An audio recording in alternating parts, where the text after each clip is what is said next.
الحمد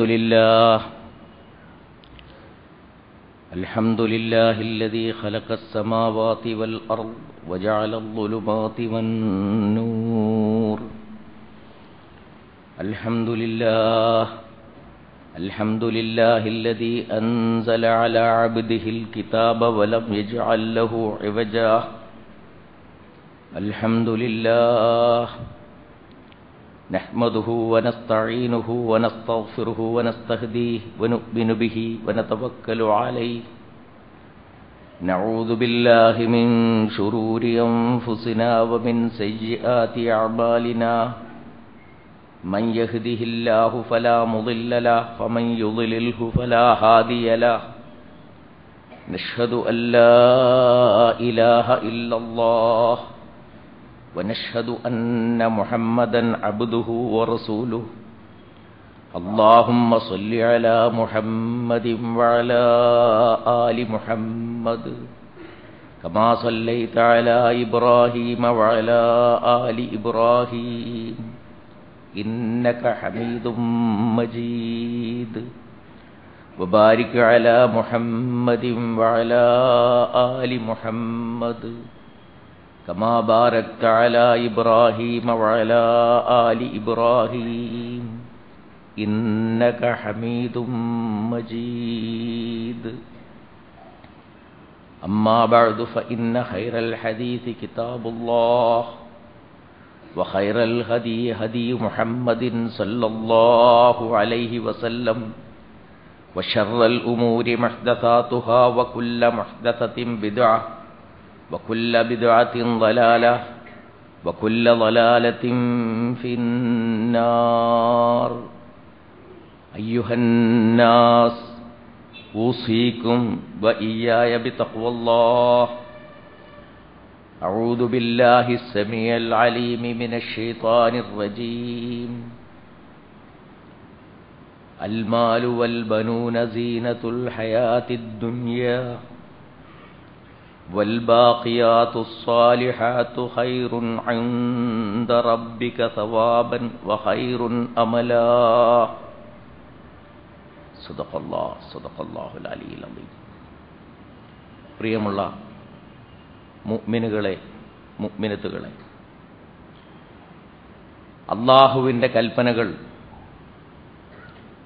ജീവിതത്തിൻ്റെ എല്ലാ മേഖലകളിലും ശ്രദ്ധിച്ചും പാലിച്ചും ജീവിതം മുന്നോട്ട് കൊണ്ടുപോകണമെന്ന്, അഥവാ തഖ്വ ഉള്ളവരായിരിക്കണമെന്ന് ഞാൻ വളരെ കണിശമായി എന്നോടും നിങ്ങളോടും വസിയ്യത്ത് ചെയ്യുകയാണ്.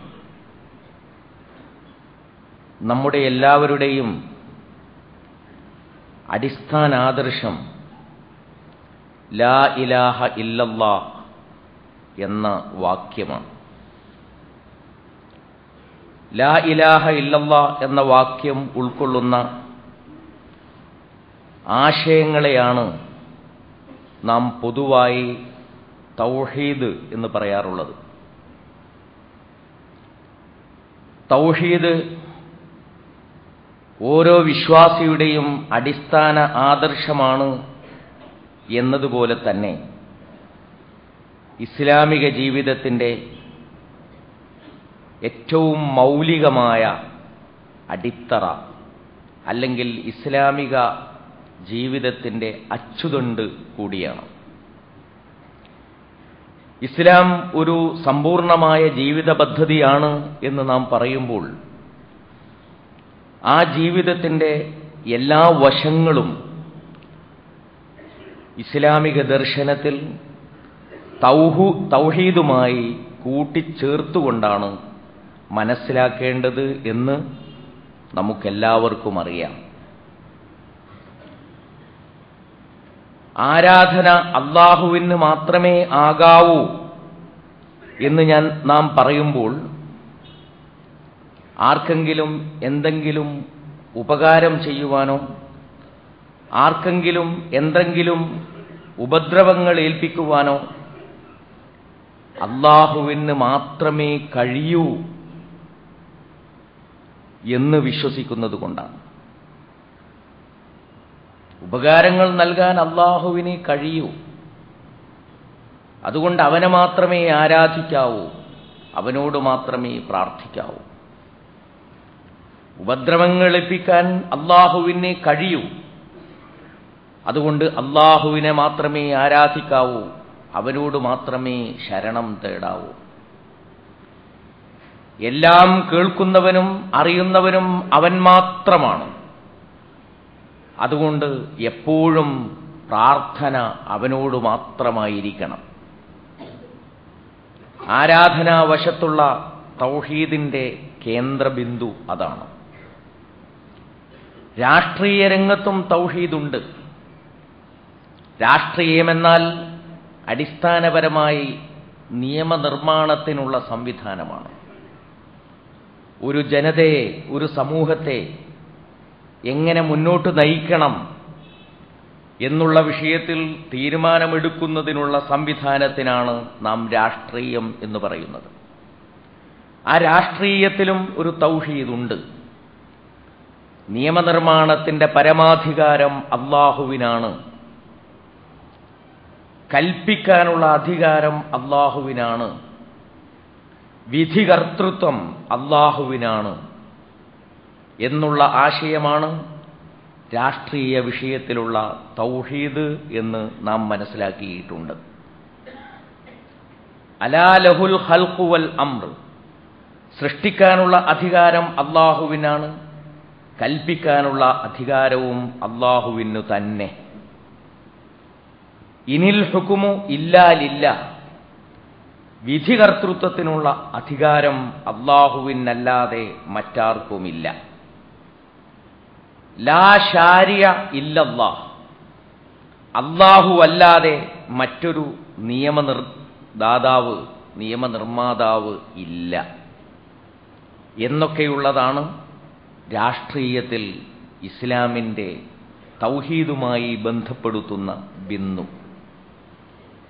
ഇതുപോലെ സാമ്പത്തിക ജീവിതവും തൗഹീദുമായി ബന്ധപ്പെടുന്ന ബിന്ദു. ധനം അല്ലാഹുവിൻ്റേതാണ്. മനുഷ്യൻ അതിൽ വെറും കൈകാര്യകർത്താവ് മാത്രമാണ് എന്നുള്ള ആശയമാണ്. മനുഷ്യനോട് ചെലവഴിക്കാൻ പറയുമ്പോൾ അല്ലാഹു നൽകിയതിൽ നിന്ന് ചെലവഴിക്കണം എന്നാണ് പറഞ്ഞിട്ടുള്ളത്. ഫീമ ആതാക്കല്ലാഹ്, അല്ലാഹു നിനക്ക് നൽകിയത് ചെലവഴിക്കണം. മിമ്മാലില്ലാഹില്ലദീ ആതാക്കും, അല്ലാഹു നിങ്ങൾക്ക് നൽകിയിട്ടുള്ള നിങ്ങളുടെ അല്ലാഹുവിന്റെ ധനത്തിൽ നിന്ന് നിങ്ങൾ ചെലവഴിക്കണം. വമിമ്മാ റസഖ്നാഹും യുൻഫിഖൂൻ, നാം അവർക്ക് നൽകിയതിൽ നിന്ന് അവർ ചെലവഴിക്കും. അപ്പോ അല്ലാഹുവിൻ്റെതാണ് ധനം. ആ ധനം അല്ലാഹു മനുഷ്യർക്ക് നൽകിയിരിക്കുകയാണ്. ആ ധനത്തിൽ അല്ലാഹു മനുഷ്യനെ കൈകാര്യകർത്താവായി നിശ്ചയിച്ചിരിക്കുകയാണ്. ധനം അല്ലാഹുവിന്റെ അഭിഷ്ടത്തിനനുസരിച്ച് അല്ലാഹുവിന്റെ അനുവാദമുള്ള വഴികളിലൂടെ മനുഷ്യന് സമ്പാദിക്കാം. അത് കൈവശം വെക്കാം. അല്ലാഹു ഇഷ്ടപ്പെടുന്ന വഴിയിലൂടെ അത് ചെലവഴിക്കുകയും ചെയ്യാം. സമ്പാദിക്കുന്ന സന്ദർഭത്തിലും ചെലവഴിക്കുന്ന സന്ദർഭത്തിലും ഈ ധനം അല്ലാഹുവിൻ്റേതാണ് എന്നുള്ള ഓർമ്മ ഒരു വിശ്വാസിയിൽ എപ്പോഴും ഉണ്ടായിരിക്കണം എന്നുള്ളതാണ്. പ്രവാചകന്മാരഖിലം ഈ കാര്യം മനുഷ്യകുലത്തെ ഓർമ്മപ്പെടുത്തിക്കൊണ്ടിരുന്നിട്ടുണ്ട്. ഖാറൂൻ മുതലാളിയെക്കുറിച്ച് നമുക്കറിയാം. ഖാറൂൻ മുതലാളിക്ക് ധാരാളം സമ്പത്തുണ്ടായിരുന്നു. ആ സമ്പത്ത് കയ്യിൽ വെച്ചുകൊണ്ട് അയാൾ അഹങ്കരിച്ച് നടന്നപ്പോൾ വിശ്വാസികളായ ചില ആളുകൾ അദ്ദേഹത്തോട് പറഞ്ഞു, വഅഹ്സിൻ കമാ അഹ്സനല്ലാഹു ഇലൈക്, ഖാറൂനെ, അല്ലാഹു നിനക്ക് ചില നന്മകളൊക്കെ ചെയ്തിട്ടുണ്ട്, അതുപോലെ നീ നിന്റെ സമസൃഷ്ടികളായ ആളുകൾക്ക് ചില നന്മകളൊക്കെ ചെയ്യണം. വലാ തബ്ഗിൽ ഫസാദ ഫിൽ അർദ്, ഒരിക്കലും ഈ ഭൂമിയിൽ നാശത്തിന് നീ ആഗ്രഹിക്കരുത് എന്ന് പറഞ്ഞപ്പോൾ അദ്ദേഹത്തിന്റെ മറുപടി വളരെ വിചിത്രമായ മറുപടിയായിരുന്നു എന്ന് വിശുദ്ധ ഖുർആൻ നമുക്ക് പറഞ്ഞു തരുന്നുണ്ട്. അദ്ദേഹം പറഞ്ഞത് ഇന്നമാ ഊതീതുഹു അലാ ഇൽമിൻ ഇൻദി, എനിക്കുള്ള വിജ്ഞാനം കാരണമായിട്ടാണ് ആ ധനം എനിക്ക് ലഭിച്ചിട്ടുള്ളത്. എനിക്ക് അറിവുണ്ടായിരുന്നു, ആ അറിവുപയോഗിച്ച് ഞാൻ നേടിയെടുത്തതാണ് എന്റെ ധനം. എന്റെ ജ്ഞാനമുണ്ടല്ലോ, ആ ജ്ഞാനമാണ്, എന്റെ നോളേജാണ് എന്റെ സമ്പത്തിന്റെ അടിത്തറയായി വർത്തിച്ചിട്ടുള്ളത്. ഞാൻ എന്റെ അറിവ് കാരണം നേടിയെടുത്തിട്ടുള്ള എന്റെ സമ്പത്ത്, ആ സമ്പത്തിനെ കുറിച്ച് പറയുമ്പോൾ വഅഹ്സിൻ കമാ അഹ്സനല്ലാഹു ഇലൈക്, നിന്റെ നാഥൻ നിനക്ക് നന്മ നൽകിയതുപോലെ, നന്മ ചെയ്തതുപോലെ മറ്റുള്ളവർക്ക് നന്മ ചെയ്യണം എന്ന വാദത്തിന് ഒരടിത്തറയുമില്ല എന്നായിരുന്നു ഖാറൂൻ മുതലാളി പറഞ്ഞിട്ടുണ്ടായിരുന്നത്. അദ്ദേഹത്തിനും അദ്ദേഹത്തിന്റെ സമ്പത്തിനും എന്ത് സംഭവിച്ചു എന്നതിനെക്കുറിച്ച് വിശുദ്ധ ഖുർആൻ നമുക്ക് പറഞ്ഞു തരുന്നുണ്ട്. അത് നമ്മുടെ വിഷയമല്ല. അതുപോലെ തന്നെ ശുഐബ് അലൈഹിസ്സലാം വന്നു. ശുഐബ് അലൈഹിസ്സലാമിന്റെ സമൂഹത്തോട് പറഞ്ഞിട്ടുണ്ടായിരുന്നത്, അല്ലയോ ജനമേ, നിങ്ങൾ അല്ലാഹുവിനെ അനുസരിക്കണം, അല്ലാഹുവിനെ സൂക്ഷിക്കണം. ഒരിക്കലും അളത്തത്തിലും തൂക്കത്തിലും കൃത്രിമം കാണിക്കരുത്. ആളുകൾക്ക് അളന്നു കൊടുക്കുമ്പോഴും തൂക്കിക്കൊടുക്കുമ്പോഴും പൂർണ്ണമായി കൊടുക്കാൻ നിങ്ങൾ സന്നദ്ധരാകണം. ആളുകളുടെ സ്വത്ത് നിങ്ങൾ ഒരിക്കലും കുറച്ചു കൊടുക്കരുത്.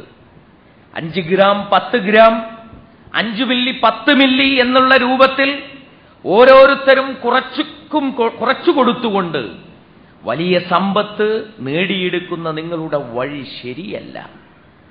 അതുകൊണ്ട് നിങ്ങളോട് സാധനം വാങ്ങുന്ന ആളുകൾക്ക് നിങ്ങൾ അളത്തത്തിലും തൂക്കത്തിലും പൂർണ്ണത കാണിച്ച് അവരുടെ ധനം മുഴുവൻ അവർക്ക് കൊടുക്കണം എന്ന് ശുഐബ് അലൈഹിസ്സലാം ആ ജനതയോട് പറഞ്ഞു. ആ സമയത്ത് ആ ജനതയുടെ പ്രതികരണം വളരെ വിചിത്രമായിട്ടുള്ള പ്രതികരണമാണ് എന്ന് വിശുദ്ധ ഖുർആൻ നമ്മോട് പറഞ്ഞു തരുന്നുണ്ട്. ഖാലു, അവർ പറഞ്ഞു, യാ ശുഐബ് അസ്സലവാതുക തഅ്മുറുക അൻ നത്റുക മാ നഅ്ബുദു ആബാഉന, ഞങ്ങളുടെ പിതാക്കന്മാർ ആരാധിച്ചുകൊണ്ടിരുന്ന, ഇബാദത്ത് ചെയ്തുകൊണ്ടിരുന്ന ദൈവങ്ങളെ, വിഗ്രഹങ്ങളെ ഒഴിവാക്കണം എന്ന് നിന്നോട് കൽപ്പിക്കുന്നത് നിന്റെ നമസ്കാരമാണോ? നീ സദാസമയവും അള്ളാഹുവിനോട് പ്രാർത്ഥിച്ചുകൊണ്ടിരിക്കുന്നതായി ഞങ്ങൾ കാണുന്നു. ഈ പ്രാർത്ഥനയാണോ മറ്റു വിഗ്രഹങ്ങളെ ഒഴിവാക്കണം എന്ന് ഞങ്ങളോട് കൽപ്പിക്കാൻ നിനക്ക് പ്രേരണ നൽകുന്നത്? ഔ അന്നഫ്അല ഫീ അംവാലിനാ മാ നശാ, ഞങ്ങളുടെ ധനത്തിൽ ഞങ്ങൾക്കിഷ്ടപ്പെടുന്നത് ചെയ്യുന്നതിനെ ഉപേക്ഷിക്കണമെന്ന് പറയാൻ നിന്നെ പ്രേരിപ്പിക്കുന്നതും ആ നമസ്കാരമാണോ എന്ന് ശുഐബ് അലൈഹിസ്സലാമയോട് അദ്ദേഹത്തിന്റെ സമൂഹം ചോദിക്കുന്നുണ്ട്. ഞാൻ എന്റെ ജ്ഞാനം മുഖേന നേടിയെടുത്തതാണ് എന്റെ ധനം, ഇത് ഞങ്ങളുടെ ധനമാണ്, ഞങ്ങളുടെ ധനം ഞങ്ങൾ ഇഷ്ടപ്പെട്ടതുപോലെയാണ് ചെലവഴിക്കേണ്ടത് എന്നുള്ള വിചാരത്തെ, ആ ധാരണയെ അറുത്തുകളയുകയാണ്, മാറ്റിക്കളയുകയാണ് ഇസ്ലാം ചെയ്യുന്നത്. അപ്പോൾ ധനം അല്ലാഹുവിൻ്റേതാണ്. അവൻ ഇഷ്ടപ്പെടുന്ന വഴികളിലൂടെ അത് സമ്പാദിക്കാം, അവൻ ഇഷ്ടപ്പെടുന്ന വഴികളിലൂടെ അത് ചെലവഴിക്കുകയും ചെയ്യാം. ഇതാണ് ധനത്തിലെ തൗഹീദ്, തൗഹീദുമായി ധനമേഖലയെ ബന്ധപ്പെടുത്തുന്ന കണ്ണി എന്ന് നാം മനസ്സിലാക്കണം. അല്ലാഹു സുബ്ഹാനഹു വ തആലയാണ് സമ്പത്ത് തരുന്നത് എന്ന് വിചാരിക്കുന്നവർക്ക് പോലും ചില അബദ്ധങ്ങൾ പറ്റാറുണ്ട് എന്ന് അല്ലാഹു സുബ്ഹാനഹു വ തആല വിവിധ ആയത്തുകളിലൂടെ നമുക്ക് പറഞ്ഞു തരുന്നുണ്ട്. എന്തിനാണ് അല്ലാഹു നമുക്ക് സമ്പത്ത് നൽകുന്നത്? എന്തിനാണ് അല്ലാഹു സമ്പത്ത് നമുക്ക് നൽകാതിരിക്കുന്നത്? അല്ലാഹു സമ്പത്ത് നൽകുന്നതും നൽകാതിരിക്കുന്നതും അല്ലാഹുവിന്റെ പരീക്ഷണം മാത്രമാണ്.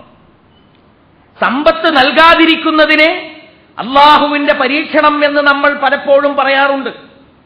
പടച്ചോനെ, നീ എന്തിനാണ് ഞങ്ങളെ ഇങ്ങനെ പരീക്ഷിക്കുന്നത് എന്ന് ചിലപ്പോൾ അള്ളാഹുവിനോട് ചോദിക്കാറുണ്ട്. എന്നാൽ പല വഴികളിലൂടെയും ബാങ്ക് അക്കൗണ്ടിൽ ധാരാളമായി സമ്പത്ത് കുമിഞ്ഞുകൂടുമ്പോൾ നമ്മൾ ഒരിക്കലും അള്ളാഹുവിനോട് കൈനീട്ടി ചോദിച്ചു പോകാറില്ല, പടച്ചവനെ എന്തിനാണ് നീ ഞങ്ങളെ ഇങ്ങനെ പരീക്ഷിക്കുന്നത് എന്ന്. ഞങ്ങൾക്ക് തന്നെ ഉൾക്കൊള്ളാൻ കഴിയാത്ത വഴികളിലൂടെ പല ഇടപാടുകളിലും അസാധാരണമായ സ്വഭാവത്തിൽ ഞങ്ങളെ സഹായിച്ചുകൊണ്ട് ധനം ധാരാളമായി ഞങ്ങളുടെ അക്കൗണ്ടിൽ കുമിഞ്ഞുകൂടുവാൻ പടച്ചവനെ എന്താണ് കാരണം, എന്തിനാണ് ഞങ്ങളെ ഇങ്ങനെ പരീക്ഷിക്കുന്നത് എന്ന് നമ്മൾ ഒരിക്കലും ചോദിക്കാറില്ല. എന്നാൽ അല്ലാഹു സുബ്ഹാനഹു വ തആല സമ്പത്ത് നൽകുന്നതിനെയും നൽകാതിരിക്കുന്നതിനെയും പരീക്ഷണമായിട്ടാണ് വിശുദ്ധ ഖുർആനിൽ നമുക്ക് പരിചയപ്പെടുത്തി തരുന്നത്. വഅമ്മാ ഇദാ മബ്തലാഹു ഫഖദറ അലൈഹി റിസ്ഖ. എന്നാൽ അവനെ നാം പരീക്ഷിച്ചാൽ, ഫഅമ്മൽ ഇൻസാനു ഇദാ മബ്തലാഹു റബ്ബുഹു, എന്നാൽ മനുഷ്യനെ അവന്റെ നാഥൻ പരീക്ഷിച്ചു, ഫഅക്രമഹു വനഅമഹു, എന്നിട്ട് അവനെ മാനിക്കുകയും അവന് നിഅ്മത്ത് നൽകുകയും ചെയ്തു, ഫയഖൂലു റബ്ബി അക്രമൻ, അവൻ പറയും എന്റെ നാഥൻ എന്നെ മാനിച്ചിരിക്കുന്നു എന്ന്. കണ്ടില്ലേ, അല്ലാഹു എന്നെ അനുഗ്രഹിച്ചിരിക്കുന്നു, അല്ലാഹു എന്നെ മാനിച്ചിരിക്കുന്നു, സമ്പത്ത് ധാരാളമായി അവൻ എനിക്ക് തന്നിരിക്കുന്നു. കാരണം അല്ലാഹുവിനറിയാം ആർക്കാണ് സമ്പത്ത് കൊടുക്കേണ്ടത് എന്ന്.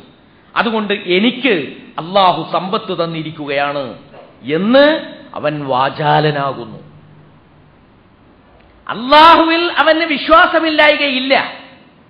അല്ലാഹുവാണ് സമ്പത്ത് നൽകിയത് എന്നും അവന് വിശ്വാസമില്ലായ്കയില്ല. അവൻ ഉറച്ചു വിശ്വസിക്കുന്നു അല്ലാഹു ആണ് സമ്പത്ത് നൽകിയത് എന്ന്. പക്ഷേ അവൻ വിശ്വസിക്കുന്നത് അല്ലാഹു എന്നെ മാനിച്ചിരിക്കുകയാണ് എന്നാണ്, അല്ലാഹു എന്നെ ബഹുമാനിച്ചിരിക്കുകയാണ് എന്നാണ്. വായിൽ വെള്ളിക്കരണ്ടിയുമായി ജനിക്കുന്നവരില്ലേ നമ്മുടെ കൂട്ടത്തിൽ? വലിയ വലിയ മുതലാളി കുടുംബങ്ങളുടെ മക്കളായി ജനിക്കുന്നവർ, മുതലാളി കുടുംബങ്ങളിൽ അവരുടെ മക്കളായി ജനിക്കുന്ന ആളുകൾ എന്ത് നന്മയാണ് അവർ നേരത്തെ ചെയ്തിട്ടുള്ളത് അങ്ങനെ ജനിക്കാൻ? അവരെന്തെങ്കിലും അമലുകൾ ചെയ്തതിന്റെ അടിസ്ഥാനത്തിലല്ലേ അല്ലാഹു അവരെ പ്രത്യേകമായി ബഹുമാനിക്കേണ്ടതുള്ളൂ, മാനിക്കേണ്ടതുള്ളൂ? പക്ഷേ ജനിച്ചു വീഴുന്നത് തന്നെ സമ്പത്തിലാണ്. ആ സമ്പത്ത് ഒരിക്കലും അല്ലാഹു സുബ്ഹാനഹു വ തആല അയാളെ മാനിച്ചു എന്നതിന് തെളിവല്ല എന്ന് നമ്മൾ മനസ്സിലാക്കണം. പക്ഷെ തെളിവ് എന്തിനാണ്? അല്ലാഹു അയാളെ പരീക്ഷിക്കാൻ തീരുമാനിച്ചിട്ടുള്ളത് സമ്പത്ത് നൽകിക്കൊണ്ടാണ് എന്നുള്ളതാണ്. സമ്പത്ത് നൽകിക്കൊണ്ടാണ് പരീക്ഷണം. ഫഅമ്മൽ ഇൻസാനു ഇദാ മബ്തലാഹു റബ്ബുഹു ഫഅക്രമഹു വനഅമ, അയാളെ മാനിച്ചിരിക്കുന്നു, അയാൾക്ക് അനുഗ്രഹം ചെയ്തിരിക്കുന്നു. അപ്പോഴയാൾ പറയുന്നത് റബ്ബി അക്രമൻ, എന്റെ നാഥൻ എന്നെ മാനിച്ചിരിക്കുന്നു എന്നുള്ളതാണ്.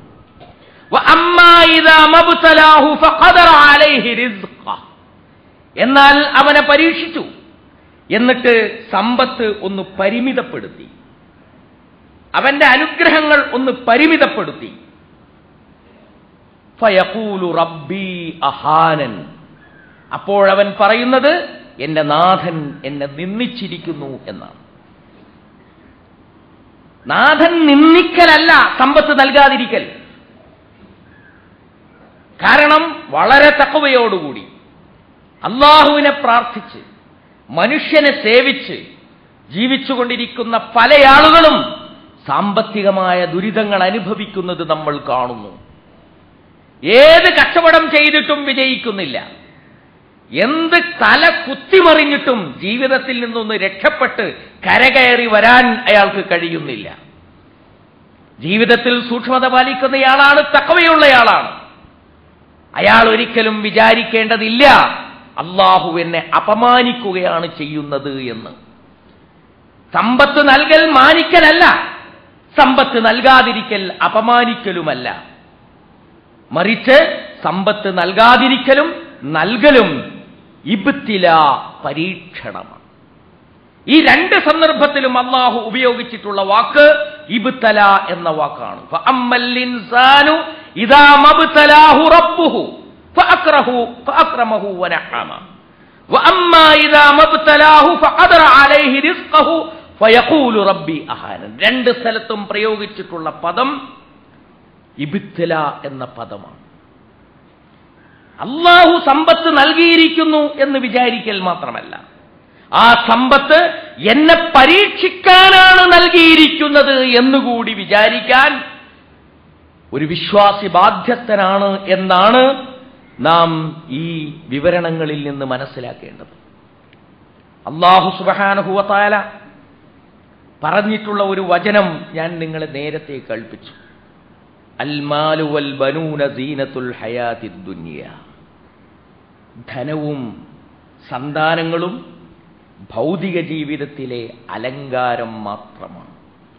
വൽ ബാഖിയാത്തുസ് സാലിഹാത്തു ഖൈറുൻ ഇൻദ റബ്ബിക സവാബൻ വഖൈറുൻ അമലാ.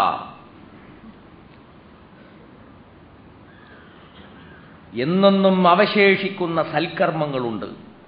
ആ സൽക്കർമ്മങ്ങളാണ് നിന്റെ നാഥങ്കൽ ഏറ്റവും ഉത്തമമായിട്ടുള്ളത്. ഏറ്റവും ഉത്തമമായി പ്രതിഫലത്തിന് അർഹമായി തീരുന്നതും ഏറ്റവും നന്നായി പ്രതീക്ഷിക്കാൻ കഴിയുന്നതും അത് മാത്രമാണ് എന്ന് അല്ലാഹു സുബ്ഹാനഹു വ തആല നമുക്ക് വിശദീകരിച്ചു തരികയാണ്. ആളും അർത്ഥവും ഈ ഭൗതിക ജീവിതത്തിലെ അലങ്കാരമാണ്. ഭൗതിക ജീവിതം എത്ര നശ്വരമാണോ അത്ര നശ്വരമാണ് ഭൗതിക ജീവിതത്തിലെ വിഭവവും എന്ന് നിങ്ങൾ മനസ്സിലാക്കണം. ധാരാളം സമ്പത്ത് നമ്മുടെ കയ്യിലുണ്ടെന്ന് വെക്കുക. എന്താണ് നമുക്ക് അവസാനമായി ലഭിക്കുക? നമുക്കവസാനമായി ലഭിക്കുക ഈ സമ്പത്ത് ഒന്നാകെ എന്റേതാണ് എന്ന ഒരു വിചാരം മാത്രം. ആ കാണുന്ന മണിമാളികകൾ, ഈ കാണുന്ന മണിമന്ദിരങ്ങൾ, ലോകത്തിന്റെ 7 ഭൂഖണ്ഡങ്ങളിലും ഞാൻ സ്ഥാപിച്ചിട്ടുള്ള ആഡംബര വീടുകൾ, അതൊക്കെ എന്റേതാണ്. അതിലുള്ള മുഴുവൻ സൗകര്യങ്ങളും എന്റേതാണ്. ആയിരക്കണക്കിന് കോടി രൂപയുടെ സമ്പാദ്യം, ആ സമ്പാദ്യം എന്റേതാണ്, എന്റെ ഉടമസ്ഥതയിലാണ് എന്ന് വിചാരിക്കുകയല്ലാതെ അത് മുഴുവൻ അനുഭവിച്ചു തീർക്കുവാൻ ഒരാൾക്കും സാധ്യമല്ല എന്ന് നമുക്കറിയാം. 100 റൂമുകളുള്ള ഒരു വീട്ടിൽ ആണ് താമസിക്കുന്നതെങ്കിലും ഒരു റൂമിലല്ലാതെ കിടന്നുറങ്ങാൻ കഴിയില്ലല്ലോ. ആയിരക്കണക്കിന് വസ്ത്രങ്ങൾ ഉണ്ടെങ്കിലും ഒരു വസ്ത്രമല്ലാതെ ഒരാൾക്കൊരു സന്ദർഭത്തിൽ ധരിക്കാൻ കഴിയില്ലല്ലോ. 100കണക്കിന് ആഡംബര കാറുകൾ ഉണ്ടെങ്കിലും ഒരു സന്ദർഭത്തിൽ ഒരു കാറിലല്ലാതെ യാത്ര ചെയ്യാൻ കഴിയില്ലല്ലോ. അങ്ങനെ ആലോചിച്ചു നോക്കുമ്പോൾ സമ്പത്തിന്റെ ആധിക്യം എന്നത് വ്യർത്ഥമായിട്ടുള്ള ഒരു സങ്കല്പം മാത്രമാണ്. മനുഷ്യന് അനുഭവിച്ചു തീർക്കാൻ കഴിയുന്ന കാര്യമല്ല. ഭൗതിക ജീവിതത്തിന്റെ ഒരു അലങ്കാരം മാത്രം. നാം ഉപയോഗിച്ച വസ്ത്രം മാത്രമല്ലേ നാം ആസ്വദിക്കുന്നുള്ളൂ. നാം തിന്നുകഴിയുന്ന ഭക്ഷണം മാത്രമല്ലേ നാം അനുഭവിക്കുന്നുള്ളൂ. അങ്ങനെ ആലോചിച്ചു നോക്കിയാൽ സമ്പത്തെന്ന് പറയുന്നത് വെറും അലങ്കാരങ്ങൾ മാത്രം, നമുക്ക് അനുഭവിച്ചു തീർക്കാൻ കഴിയുന്ന ഒരു സംഗതിയല്ല അത്. ഇങ്ങനെയുള്ള സന്തുലിതമായ ഒരു ബോധം ഒരു മനുഷ്യനിൽ ഉണ്ടാകുമ്പോൾ മാത്രമേ യഥാർത്ഥത്തിൽ ധനത്തോടുള്ള നമ്മുടെ സമീപനം സന്തുലിതമായി തീരുകയുള്ളൂ എന്ന് നമ്മൾ മനസ്സിലാക്കണം. അല്ലാഹു വിശുദ്ധ ഖുർആനിൽ സൂറത്തുൽ കഹ്ഫിൽ 2 ആളുകളുടെ കഥ മനോഹരമായി വിവരിക്കുന്നുണ്ട്. അതിലൊരാൾക്ക് വിശാലമായിട്ടുള്ള തോട്ടങ്ങളുണ്ട്, 2 തോട്ടങ്ങൾ. ആ തോട്ടത്തിനു ചുറ്റും ഈത്തപ്പനകൾ നിറഞ്ഞിരിക്കുന്നു, അതിർത്തി എന്ന വണ്ണം. അതിൻ്റെ നടുവിൽ കൃഷിയിടങ്ങളാണ്, ധാരാളം സമ്പത്ത്, ഫലവർഗ്ഗങ്ങൾ അത് ഉൽപ്പാദിപ്പിക്കുന്നു. 2 തോട്ടങ്ങളും ഉൽപ്പാദിപ്പിക്കുന്നു. ഒരു ഘട്ടത്തിലും എന്തെങ്കിലും രോഗം ബാധിക്കുകയോ ഏതെങ്കിലും അർത്ഥത്തിൽ വിളവ് നശിച്ചു പോവുകയോ ചെയ്തിട്ടില്ല.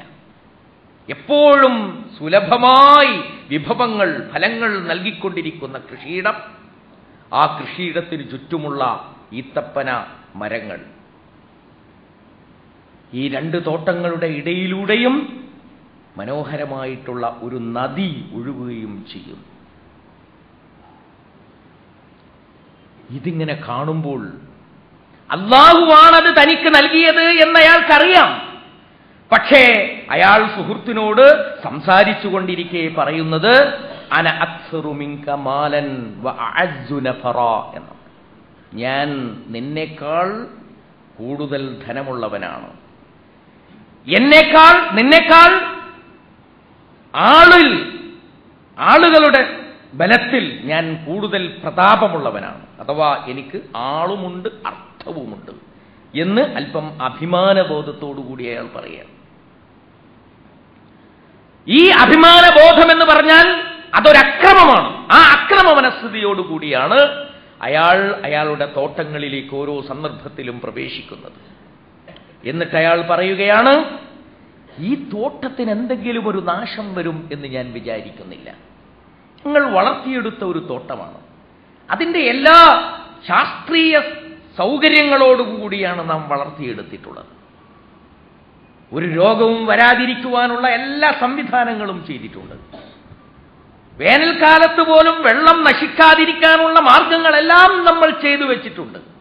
ഒരു കാരണത്താലും ഈ തോട്ടത്തിന് എന്തെങ്കിലും സംഭവിക്കും എന്ന് നമ്മൾ കരുതുന്നില്ല എന്ന് അയാൾ അഭിമാനത്തോടുകൂടി പറയുകയാണ്.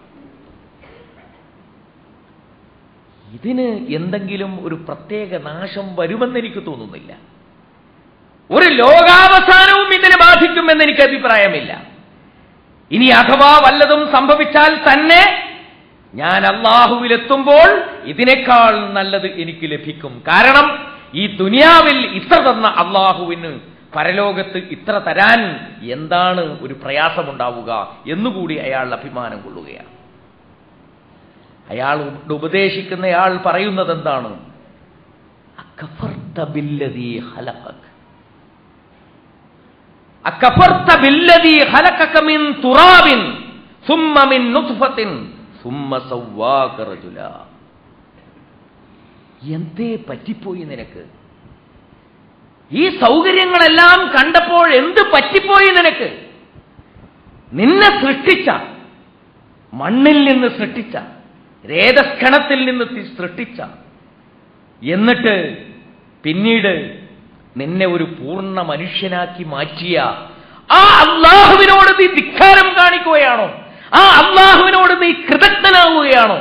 ആ അല്ലാഹുവിനെ നീ നിഷേധിക്കുകയാണോ എന്നയാളോട് ചോദിക്കുന്നു. അയാൾ അല്ലാഹുവിനെ നിഷേധിച്ചിട്ടില്ല. പക്ഷേ അല്ലാഹു നൽകിയിട്ടുള്ള, പരീക്ഷണാർത്ഥം നൽകിയിട്ടുള്ള സമ്പത്തിൽ അയാൾ മതിമറന്നു എന്നതുകൊണ്ടാണ് അല്ലാഹുവിനെ നീ ധിക്കരിക്കുകയാണോ എന്ന് ചോദിച്ചത് എന്ന് നമ്മൾ മനസ്സിലാക്കണം. നീ എന്തായിരുന്നു പറയേണ്ടിയിരുന്നത്? മാഷാ അല്ലാഹ് ലാ ഖുവത ഇല്ലാ ബില്ലാഹ് എന്നല്ലേ നീ പറയേണ്ടിയിരുന്നത്?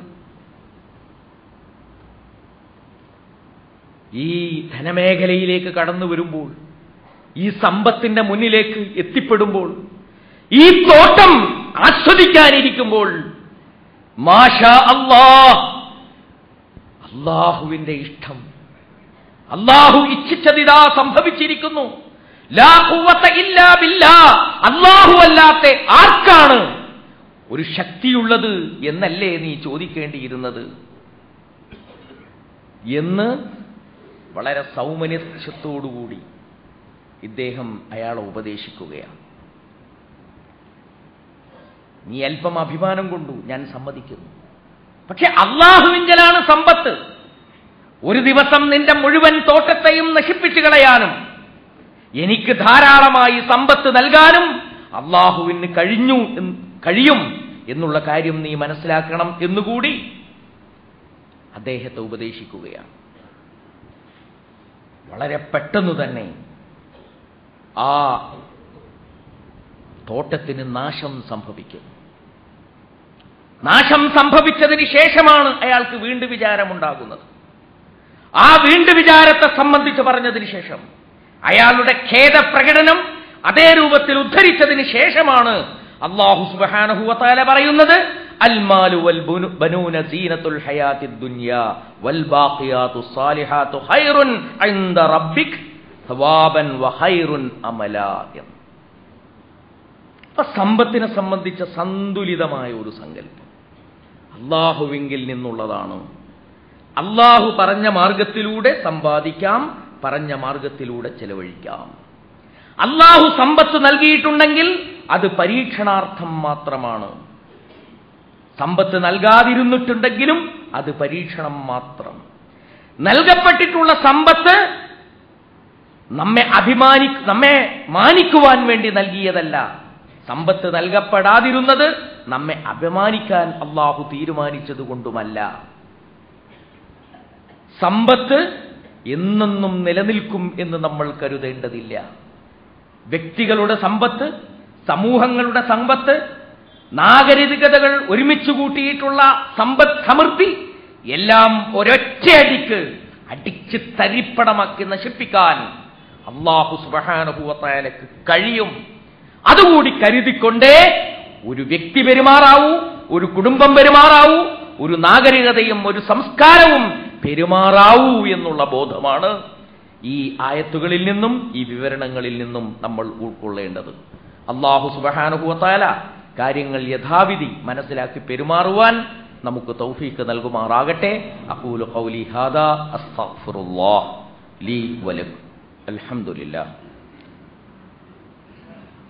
الحمد لله الكريم المعبود وأشهد أن لا إله إلا الله الواحد الأحد الفرد الصمد الذي لم يلد ولم يولد ولم يكن له كفوا أحد صلى الله على محمد وعلى آله صلاة بلا عدد باقية إلى الأبد إن أريد إلا الإصلاح ما استطعت وما توفيقي إلا بالله عليه توكلت وإليه أنيب رب اشرح لي صدري ويسر لي أمري واحلل عقدة من لساني يفقهوا قولي يا أيها الذين آمنوا اتقوا الله حق تقاته ولا تموتن إلا وأنتم مسلمون.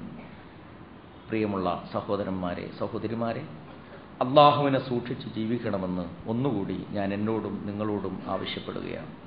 അള്ളാഹു സുബ്ഹാനഹു വ തആല ജീവിതത്തിൻ്റെ എല്ലാ മേഖലകളിലും നമുക്ക് അനുഗ്രഹം ചെയ്യുമാറാകട്ടെ. ദാരിദ്ര്യത്തിൽ നിന്നും ദുർബലതയിൽ നിന്നും അല്ലാഹു സുബ്ഹാനഹു വ തആല നമ്മെ രക്ഷിക്കുമാറാകട്ടെ. അല്ലാഹു സുബ്ഹാനഹു വ തആല നമുക്കെല്ലാം ഐശ്വര്യവും സമാധാനവും നൽകുമാറാകട്ടെ. അല്ലാഹുവേ, താങ്ങാൻ കഴിയാത്ത ഭാരങ്ങൾ നീ ഞങ്ങളുടെ മേൽ ഇറക്കരുതേ പടച്ചവനെ. അല്ലാഹുവേ, മുമ്പ് കാലത്ത് കഴിഞ്ഞുപോയിട്ടുള്ള തലമുറകളെ പരീക്ഷിച്ചതുപോലെ കഠിനമായ പരീക്ഷണങ്ങൾ നീ ഞങ്ങൾക്ക് നൽകരുതേ പടച്ചവനെ. നീ നൽകുന്ന പരീക്ഷണങ്ങളെ അതിജയിക്കുവാൻ, നിന്റെ മാർഗത്തിൽ തന്നെ ഉറച്ചു നിന്നുകൊണ്ട് അതിജയിക്കുവാനുള്ള ശേഷി നീ ഞങ്ങൾക്ക് നൽകണമേ തമ്പുരാനെ. അല്ലാഹുമ്മ അഇസ്സൽ ഇസ്ലാമ വൽ മുസ്ലിമീൻ, അല്ലാഹുമ്മ അദില്ല അശ്ശിർക വൽ മുശ്രികീൻ, അല്ലാഹുമ്മ അദില്ലൽ കുഫ്ര വൽ കാഫിരീൻ, അല്ലാഹുമ്മ ഇഗ്ഫിർ ലിൽ മുഅ്മിനീന വൽ മുഅ്മിനാത്ത് والمسلمين والمسلمات الأحياء منهم والأموات إنك مجيب الدعوات يا قاضي الحاجات طيب ثراهم واجعل الجنة مأواهم. اللهم أجرنا من النار، اللهم أجرنا من النار، اللهم أجرنا من النار. اللهم لا تشبه خلقنا بالنار ولا تجعلنا من حطب النار فإنها بئس الدار وبئس المثوى وبئس القرار.